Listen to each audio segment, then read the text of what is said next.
আসসালামু আলাইকুম ওরহমতুল্লাহি তাআলা ওয়া বারাকাতুহু ওয়া মাগফিরাহ। সম্মানিত ফেসবুক বন্ধুরা, দূরেও কাছে দেশ ও প্রবাসে যে যেখান থেকে দেখছেন, আপনাদের সকলকে জানাচ্ছি আন্তরিক মোবারকবাদ। আপনাদের সম্মুখে গুরুত্বপূর্ণ একটি বিষয় নিয়ে আজকে উপস্থিত হয়েছি। গত কিছুদিন পূর্বে আপনারা দেখেছেন সোশ্যাল মিডিয়াতে গত 6 সেপ্টেম্বর ঢাকা সোহরাওয়ার্দী উদ্যানে পীর মুফতি গিয়াসউদ্দিন আত-তাহেরী সাহেব সারাদিন সকাল সন্ধ্যা ওখানে জুলুসের মধ্যে ছিলেন। সেই বিষয়ে আমি একটি ভিডিও করেছি, যার জন্য আমাকে আজকে বাদ মাগরিবের নামাজের পর ঢাকা থেকে ফোন করেছেন, জনতা টিভি থেকে আমাকে ফোন করে আমার থেকে পীর মুফতি গিয়াসউদ্দিন আত-তাহেরী সাহেব সম্বন্ধে অনেক কিছু জানতে চেয়েছেন। উনি আমার কী হন, উনি কেমন লাগেন, এটুকু আমাকে প্রশ্ন করা হচ্ছে। তা আমি ওনার সঠিকভাবে উত্তর দিতে চেষ্টা করেছি, আলহামদুলিল্লাহ। আমি বলছি ওনার বাড়ি হচ্ছে ব্রাহ্মণবাড়িয়া আর আমার বাড়ি হচ্ছে কুমিল্লা। তো ওনার সাথে আমার হচ্ছে ইমানি সম্পর্ক, ওনার সাথে আমার হচ্ছে ইমানি সম্পর্ক। আর উনি আহলে সুন্নাত ওয়াল জামাতের নতুন কমিটির সাংগঠনিক মহাসচিব। যাই ওনাকে আমরা অবশ্যই ভালোবাসি, আন্তরিকতা দিয়ে মন প্রাণ দিয়ে ওনাকে ভালোবাসি। তো এরপর দ্বিতীয় প্রশ্ন আমাকে করা হলো, জনতা টিভি থেকে আমাকে প্রশ্ন করা হলো যে হুজুর দেখেন আপনার নামের সাথেও পীর দেখা যায়, ওনার নামের সাথেও পীর মুফতি গিয়াসউদ্দিন দেখা যায়। তা আমরা আপনাকে প্রশ্ন করতে চাই, আপনার যে জিকির করেন, এই অনেকে বলে ভণ্ডামি করেন এই সেই ইত্যাদি, এই জিকিরের মাধ্যমে আপনারা যে অনেক পীরের নাম নেন, এটা কেন করেন? এটা কি শিরক হয় না? তখন আমি ওনাকে সঠিকভাবে উত্তর দেওয়ার চেষ্টা করেছি যে আসলে আমরা যেটা বলি, কারণ যেখানে আমরা প্রোগ্রাম করি, ওই প্রোগ্রাম যারা করান মাহফিল ইন্তেজামিয়া কমিটির অনেক পীর সাহেবের মুরিদান থাকেন, যারা আমাদেরকে দাওয়াত করেন। আমরা তো শুধু একটা প্রোগ্রাম করি না, বিভিন্ন জায়গায় প্রোগ্রাম করি। যারা আমাদেরকে দাওয়াত করেন, ওখানে যাদের মুরিদান আছে, ওনাদের পীরের নাম নিলে ওনাদের একটু মনের মধ্যে শান্তি পায়। এই জন্য আমরা শ্যামার মধ্যে অথবা আমরা যখন নাত পড়ি বা মুর্শিদি বলি, শানে মুর্শিদি, তখন আমরা ওনার নামটা নেই। কিন্তু যখন আমরা আল্লাহ জিকির করি, তখন তার কোনো পীরের নাম নেই না। তখন জনতা টিভি থেকে আমাকে বললো যে না হুজুর ঠিক আছে, সঠিক উত্তর দিয়েছেন আপনি। তারপরে আমাকে প্রশ্ন করা হলো যে আপনারা মাজারে যান, মাজার পূজা করেন, আপনাদেরকে মাজার পূজারি বলা হয়। হ্যাঁ, পীর মুফতি গিয়াসউদ্দিন তাহেরী হিসেবে মাজার পূজারি ওনাকে বলা হয়। এবং আপনাদের যারা আহলে সুন্নাত ওয়াল জামাত আপনারা আছেন, আপনাদেরকেও মাজার পূজারি বলা হয়। তো আমি বললাম দেখেন, আসলে যারা আমাদেরকে মাজার পূজারি বলে, আসলে আমরা মূলত মাজার পূজা করি না। মাজারের মধ্যে যিনি আছেন, সাহিত্য আছেন, আমরা মাজার জিয়ারত করি। আর আল্লাহ রাসূল সাল্লাল্লাহু আলাইহি ওয়াসাল্লাম ১৫০০ বছর আগে বলেছেন, নাহাইতুকুম আন জিয়ারাতিল কুবুরি ফাজুরুহা। আল্লাহ রাসূল সাল্লাল্লাহু আলাইহি ওয়াসাল্লাম প্রথমে কবর জিয়ারত নিষেধ করেছেন, কারণ কাফের মুশরিকরা ওই সময় তৎকালীন সময় কবরকে সেজদা করত, যার জন্য আল্লাহ রাসূল সাল্লাল্লাহু আলাইহি ওয়াসাল্লাম মুসলমানদেরকে বললেন যে তোমরা কবর জিয়ারত করবে না। পরক্ষণে মুসলমানদের ঈমান আকীদা যখন দুরুস্ত হয়ে গিয়েছে, ঈমান আকীদা যখন সঠিক হয়ে গিয়েছে, আল্লাহ রাসূল সাল্লাল্লাহু আলাইহি ওয়াসাল্লাম তখন বললেন ফাজুরুহা, এখন থেকে তোমরা কবর জিয়ারত করবে। তো আলহামদুলিল্লাহ আমরা কবর জিয়ারত করি, আমরা আসলে পীর পূজা করি না, মাজার পূজা করি না, আমরা তো একমাত্র আল্লাহকেই সেজদা করি। তখন জনতা টিভি থেকে আমাকে বললো যে হুজুর ঠিক আছে, আপনার সলিউশন ঠিক আছে। তখন তৃতীয় প্রশ্ন আমাকে করলেন জনতা টিভি থেকে। তৃতীয় প্রশ্নটি হচ্ছে যে আপনারা যেমন শাহজালাল রহমতুল্লাহ বাংলাদেশে সর্বপ্রথম ইসলাম প্রচার করেছেন, ওনার মাজারে যে খাদেম আছে এবং পাশে যারা লোক আছে, অনেকে আপনার এক মহিলাকে যান নাকি খাদেম সহ প্রেগনেন্ট করে ফেলেছে, নাউজুবিল্লাহি মিন যালিক। তখন আমি বললাম দেখেন, আসলে যারা মাজারে গিয়ে আপনার গাঁজা খায়, তারপরে নারী পুরুষ অবাধ মেলামেশা করে, শরীয়তের বহির্ভূত কোনো কাজকে আমরা আহলে সুন্নাত ওয়াল জামাত কখনো সমর্থন করি নাই। কারণ শরীয়তের বহির্ভূত কোনো কাজ যদি কোনো দরবারে হয়, কোনো মাজারে হয়, তাহলে সেটা যদি করে থাকে কেউ, তাহলে সেটা তাৎক্ষণিকভাবে ওখানের প্রশাসনের সহযোগিতা নিয়ে সেটাকে প্রতিরোধ করা, এটা ইমানি দায়িত্ব, সেটাকে আমরা লাইক করি না, সেটা করা আমরাকে লাইক করি না। অতএব সেটা ইমানি দায়িত্ব প্রতিরোধ করে তারা, এবার সেটাকে সংশোধন করে দেওয়া। তো আলহামদুলিল্লাহ জনতা টিভি থেকে ওনারা আমাকে আরেকটি প্রশ্ন করেছেন, ঈদে মিলাদুন্নবী সাল্লাল্লাহু তাআলা আলাইহি ওয়াসাল্লাম যে আমরা পালন করি, আল্লাহ রাসূলের কোনো সাহাবী কি এটা পালন করছেন কিনা, বা সাহাবীদের থেকে এরকম হাদিস বা কোনো রেওয়ায়েত আছে কিনা। যখন আমাকে জনতা টিভি থেকে আমাকে ফোন করে যখন এই কথা বললেন, প্রশ্ন করলেন, তখন আমি রাসূল পাক সাল্লাল্লাহু তাআলা আলাইহি ওয়াসাল্লামের এই যে জন্ম বৃত্তান্ত, আল্লাহ রাসূল সাল্লাল্লাহু আলাইহি ওয়াসাল্লাম বলছেন উলিদতু ইয়াউমা ইসনাইনি। আল্লাহ রাসূল সাল্লাল্লাহু আলাইহি ওয়াসাল্লাম নিজে বলেছেন আমি আমার জন্মদিনকে প্রতি সোমবার পালন করি। তাহলে আল্লাহ রাসূল করেছেন এবং সাহাবায়ে কেরামও করেছেন। এবং আল্লাহ রাসূল সাল্লাল্লাহু আলাইহি ওয়াসাল্লাম পৃথিবীতে আগমন করার কারণে, এই মিলাদুন নবীকে মানার কারণে কাট্টাক আবু জাহেল কাফের উনি কি করলেন, যখন আবু লাহাব যখন কবরস্থ হলেন, ইবনে আব্বাস রাদিয়াল্লাহু তাআলা আনহু থেকে, বুখারী শরীফের সহিহ বুখারীর মধ্যে হাদিস বর্ণিত, ইবনে আব্বাস রাদিয়াল্লাহু তাআলা আনহু থেকে হাদিস বর্ণিত, তিনি বলেছেন যখন আমার সাথে স্বপ্নে যখন দেখা হলো আবু লাহাবের সাথে, তখন জিজ্ঞেস করলাম তোমার কবরের অবস্থা কেমন। আবু লাহাব আমাকে উত্তর দিয়েছে যে আসলে আমার তো ঈমান আনি নাই, আমি কাফের হয়ে কবরে এসেছি, কিন্তু যেই দিন আমার ভাতিজা মুহাম্মদ সাল্লাল্লাহু আলাইহি সাল্লাম পৃথিবীর জমিনে আগমন করেছে, আমার দাসী সুয়াইবা রাদিয়াল্লাহু তাআলা আনহার কাছে সংবাদ শুনে আমি নবীজির আগমনে খুশি হইয়া দাসীকে আজাদ করে দিয়েছিলাম। এই নবীজির আগমনে যে খুশি হয়েছে, কিন্তু উনি নবী হিসাবে মানেন নাই, ওনার ভাতিজা হিসাবেই দেখেছিলেন, উনি ভাতিজা এসেছে এই জন্য উনি খুশি হয়েছেন, যার জন্য আল্লাহ এই খুশিতে, নবীর আগমনের খুশিতে একটা কাফেরকে সপ্তাহে একদিন আল্লাহ রাব্বুল আলামিন জাহান্নামের আগুন থেকে তাকে পরিত্রাণ দিয়ে থাকেন। সুবহানাল্লাহ। তখন এইভাবে যখন আমি কথাগুলি উঠিয়ে দিলাম, এবং পীর মুফতি গিয়াসউদ্দিন তাহেরি সাহেবের কাছাকাছি আমি কেমন, বা ওনার সাথে আমার রিলেশন কেমন, আমি বলছি উনি তো আমাদের ইমানি ভাই, উনি আমাদের স্পন্দন, প্রাণের স্পন্দন, কারণ আহলে সুন্নাত ওয়াল জামাতের খন্ডদার, যার জন্য আমরা ওনাকে অবশ্যই ভালোবাসি, লাইক করি। হ্যাঁ, তো ওনার বিরুদ্ধে যে মামলাগুলো হয়েছে এই ব্যাপারে আমাকে প্রশ্ন করা হয়েছে। দেখেন, যারা মামলা করেছে ওনারা তো আসলে সঠিক তদন্তের মাধ্যমে মামলা করে নাই, যার জন্য আমি এই ভিডিওটা করতে বাধ্য হয়েছি। আমিও প্রশাসনের দৃষ্টি আকর্ষণ করছি, মিথ্যা মামলা যেন ওনার থেকে প্রত্যাহার করা হয়, ওনাকে যেন আবার ওনার গতিতে চলতে দেওয়া হয়। আবার তাহেরি সাহেবের ব্যাপারে প্রশ্ন করলাম যে ওনাকে কথা বলার জন্য একটু সুযোগ করে দেন, এই সেই ইত্যাদি। তখন আমি বললাম যে আসলে দেখেন, ওনার সাথে তো ফোনে কথা বলা সাধারণত আমরা ফোনে কথা বলতে পারি না, কারণ উনি তো বিভিন্ন ব্যস্ততা থাকেন, বিভিন্ন প্রোগ্রাম করে, 3-4টা প্রোগ্রাম উনি দৈনিক করেন, যার জন্য ওনার রেস্টের প্রয়োজন আছে, এবং ওনাকে ফোনে পাওয়া যায় না, ওনার বাসায় যাওয়ান ছাড়া আমরা কথা বলতে পারি না। অতএব যদি আপনাদের প্রয়োজন হয় তাহলে ওনার সাথে আপনারা বাসায় যোগাযোগ করেন।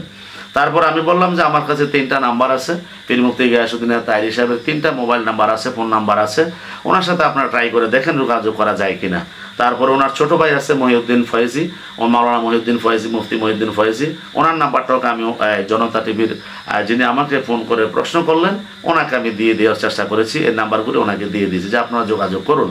তো ইনশাল্লাহ আসলে আমার লাইভে আসার জন্য, আমার এই ভিডিওটা করার একমাত্র কারণ হচ্ছে আমাদের আহলে সুন্নাত ওয়াল জামাতের যত সুন্নি আকীদা উলামায়ে কেরাম রয়েছেন, আপনারা মাঠে ময়দানে মিলাদুন নবীর শানে আলোচনা করেন, রাসূলের প্রেমে ভালোবাসা ওলিউল্লাহর শানে আলোচনা করেন।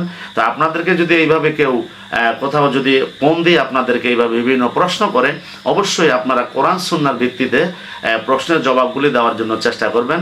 মূলত আমার লাইভে আসার উদ্দেশ্য হলো বিভিন্নভাবে আমাদেরকে এইভাবে প্রশ্ন করতে পারে বিভিন্ন লোকেরা। অতএব আপনারা যারা আহলে সুন্নাত ওয়াল জামাতের অনুরাগী যারা রয়েছেন, আমার আহলে সুন্নাত ওয়াল জামাতের প্রেমিকরা, নবী প্রেমিকরা, অলি প্রেমিকরা, আপনাদের কাছে উদারত আহ্বান, যদি আপনাদেরকে কোনো সময় কেউ যদি এইভাবে ফোন করে, আপনাদেরকে যদি ফোনের মাধ্যমে বিভিন্ন প্রশ্ন করে, অবশ্যই আপনারা কোরআন সুন্নাহর ভিত্তিতে, আপনারা দলিল ভিত্তিক অবশ্যই ওনাদেরকে জবাব দেওয়ার চেষ্টা করবেন। এটাই আমার আজকের মূল আলোচ্য বিষয়। তো যাই হোক, সকলে ভালো থাকেন, সুস্থ থাকেন, সকলের জন্য দোয়া রইল ইনশাআল্লাহ।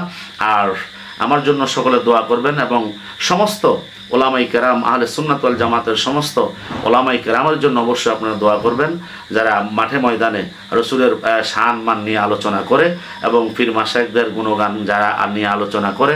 অবশ্যই কোরআন হাদিস ভিত্তিক আলোচনা করাটাই আমাদের শ্রেয়, এবং আমার পক্ষ থেকে আপনাদের সকলের প্রতি দোয়া থাকবে। আপনারাও অবশ্যই ইনশাআল্লাহ আমার জন্য দোয়া করার চেষ্টা করবেন। আল্লাহ রাব্বুল আলামিন, কারণ আল্লাহ পাক রব্বুল আলামিন আল্লাহর ওলিদের ব্যাপারে কোরআনে পাকের ভিতরে অনেক আয়াত দিয়েছেন, যেহেতু আল্লাহ বলেছেন ইন্না রাহমাতাল্লাহি করিবুম মিনাল মুহসিনিন, নিশ্চয়ই আল্লাহ পাক রব্বুল আলামিনের রহমত রয়েছে আল্লাহর মুহসিনিন বান্দাবান্দীদের নিকটে। তো যারা আল্লাহ ওয়ালা হয়েছেন তারাই তো আল্লাহর ওলি হচ্ছেন, তাদের কাছে আল্লাহর রহমত আছে।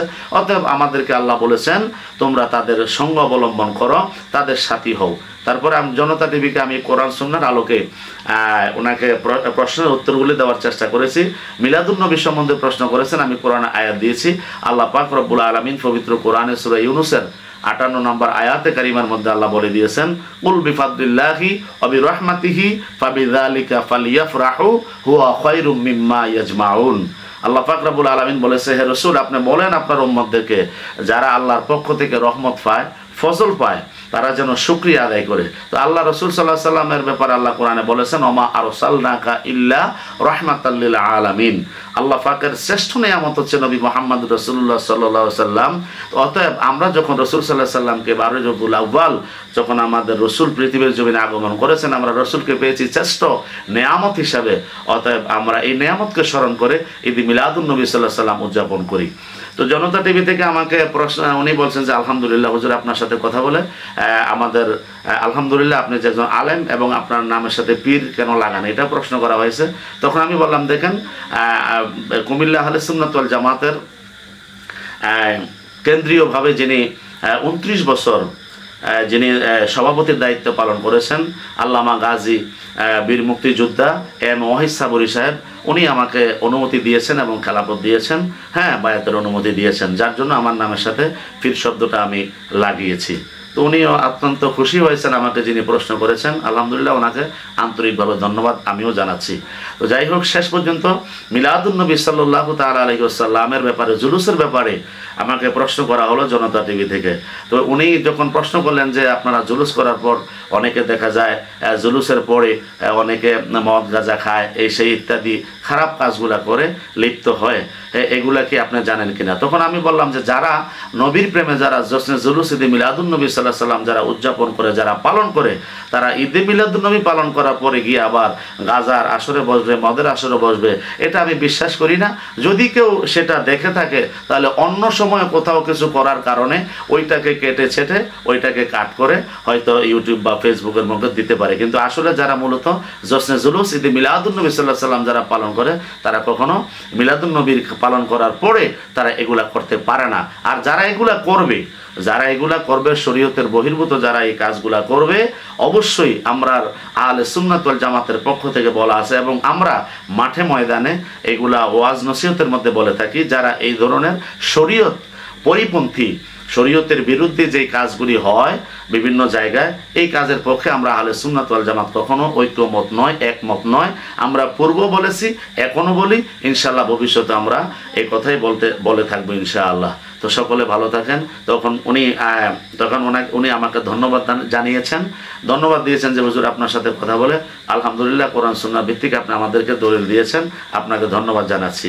হয়তো উনি লাইভের মধ্যে ছিলেন, কিন্তু আমাকে নাম্বার থেকে ফোন করা হয়েছে, উনি লাইভে এটা আবার পাবলিকের উদ্দেশ্যে যখন বলেছেন তখন আমি বুঝতে পারলাম যে উনি লাইভের মধ্যে ছিলেন, লাইভে থেকে আমাকে প্রশ্নটা করেছেন। যাই হোক, আমার আহলে সুন্নাত ওয়াল জামাতের সমস্ত উলামায়ে কেরামদের প্রতি উদারতা আহ্বান থাকবে, যখনই এই বর্তমান হেজিটেশনের মধ্যে আমাদেরকে কাউকে যখন কখনো ফোন করা হয়, এইভাবে যখন আমি বলছি যে আপনার পরিচয় দেন, পরিচয় দিয়ে আমাকে প্রশ্ন করেন, তখন উনি পরিচয় দিলেন যে আমি ঢাকা থেকে বলছি, মিডিয়া সেন্টার থেকে, জনতা টিভি থেকে আমি বলছি, হ্যাঁ আপনি আমার কিছু প্রশ্নের জবাব দেন। তখন আমি বলছি ঠিক আছে প্রশ্ন করেন।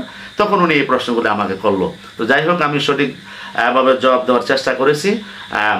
উনিও আমাকে ধন্যবাদ জানিয়েছেন যে আলহামদুলিল্লাহ আপনার কথা শুনে আমরা খুশি হইলাম। তো যাই হোক, মূল উদ্দেশ্য হলো আহলে সুন্নাত ওয়াল জামাতের যারা উলামায়ে কেরাম মাঠে ময়দানে যারা আলোচনা রাখেন, আপনাদের প্রতি উদারতা আহ্বান, এইভাবে যদি আপনাদেরকে কোনো সময়ে কেউ যদি ফোন করে প্রশ্ন করে, আপনারা উত্তেজিত না হয়ে কোরআন সুন্নাহর আলোকে সেই জবাবগুলি দেওয়ার চেষ্টা করবেন।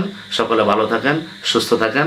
আসসালামু আলাইকুম ওয়া রাহমাতুল্লাহি তাআলা ওয়া বারাকাতুহু ওয়া মাগফিরাহ। যারা আমার সাথে লাইভে এসেছেন অবশ্যই আপনাদের সকলকে ধন্যবাদ জানাচ্ছি লাইভে আসার, যুক্ত হওয়ার জন্য। এবং আমার এই লাইভটুকু অবশ্যই, ভিডিওটুকু অবশ্যই আপনারা যখন পাবেন ফেসবুক, ইউটিউবে অবশ্যই শেয়ার করার চেষ্টা করবেন, কারণ আপনার একটা শেয়ারের মাধ্যমে অনেক সুন্নি মুসলমান এবং ওলামায়ে কেরাম যারা দেখবে, যারা শুনবে, তারা সতর্ক হয়ে যাবে ইনশাআল্লাহ। আসসালামু আলাইকুম ওয়া রাহমাতুল্লাহি তাআলা ওয়া বারাকাতুহু ওয়া মাগফিরাহ।